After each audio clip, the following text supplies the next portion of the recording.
Assalamualaikum warahmatullahi wabarakatuh dan salam sejahtera. Hari ini cikgu akan mengajar matematik tahun 5 tajuk masa. Baik. Okey, untuk tajuk hari ini masa dan waktu, standard pembelajaran ialah 4.2.1 menukar unit masa melibatkan pecahan, iaitu yang keempat, dekad ke tahun, 5 abad ke dekad dan 6 abad ke tahun. Baik, objektif pembelajaran kita hari ini ialah pada akhir pembelajaran, murid akan dapat menyatakan hubung kait antara unit abad, dekad dan tahun.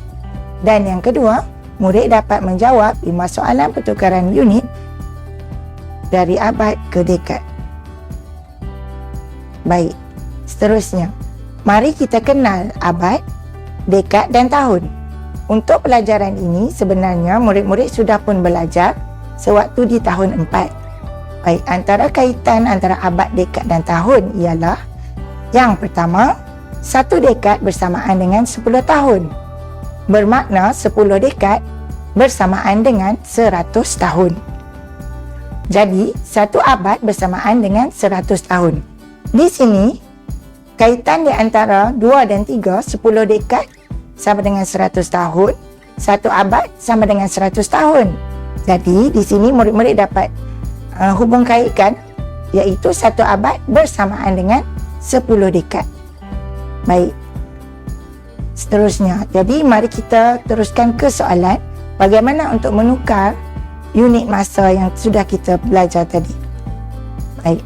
Soalan pertama dan kedua adalah melibatkan soalan menukar unit dari dekad ke tahun, iaitu soalan A, 1/1/2 dekad bersamaan dengan berapa tahun.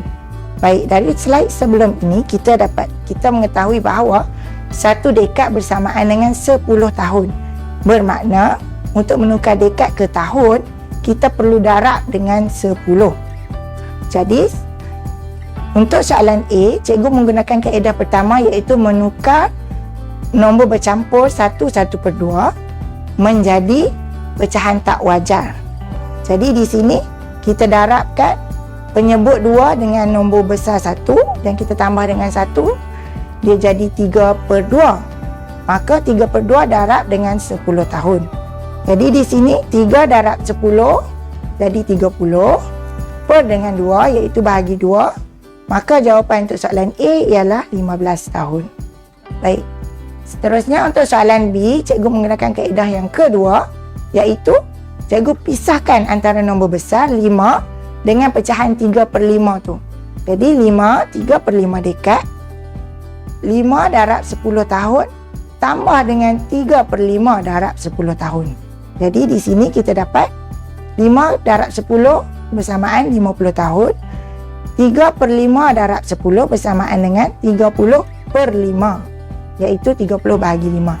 Jadi 50 tahun tambah dengan 6 tahun. Jadi 56 tahun jawapannya. Baik.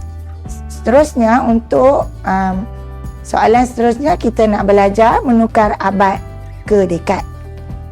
Jadi dari slide tadi juga kita tahu bahawa 1 abad bersamaan dengan 10 dekad. Soalan A, 2/5 abad sama dengan berapa dekad? Sama juga kaedahnya, iaitu 2/5 darab 10. 2 darab 10, 20 per 5 bersamaan dengan 20 bahagi 5, iaitu 4 dekad.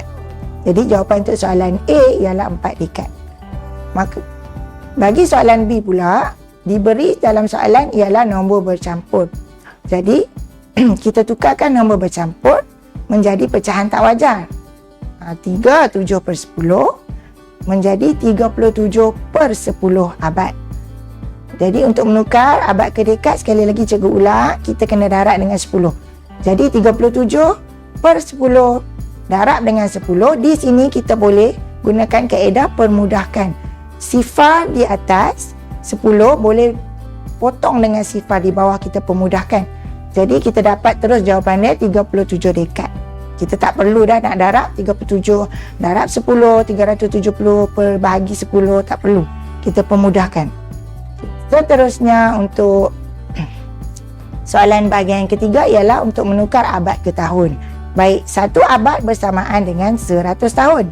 Jadi soalan A, 9/10 abad untuk menukar kepada tahun, kita perlu darab dengan 100.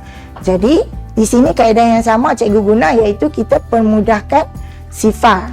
Nah, tapi di bahagian atas 100 ada 2 sifar. 9/10 penyebut hanya ada 1 sifar. Jadi, kita hanya boleh potong 1 sahaja sifar. So, 9/10 darab 100 akan jadi 90 tahun. Untuk soalan yang terakhir, menukar abad ke tahun, cikgu berikan contoh nombor bercampur iaitu 1/3/5 abad. Baik, 1/3/5 abad kita tukarkan pecahan nombor bercampur tersebut menjadi pecahan tak wajar. Dia jadi 8/5 darab dengan 100. Jadi di sini cikgu guna kaedah darab di atas dan bahagi di bawah. Jadi 8 darab 100 jadi 800/5 bahagi, iaitu 800 bahagi 5 dapat 160 tahun. Jadi itu saja soalan dan kaedah yang boleh cikgu kongsikan bersama hari ini. Baik, sekian. Terima kasih.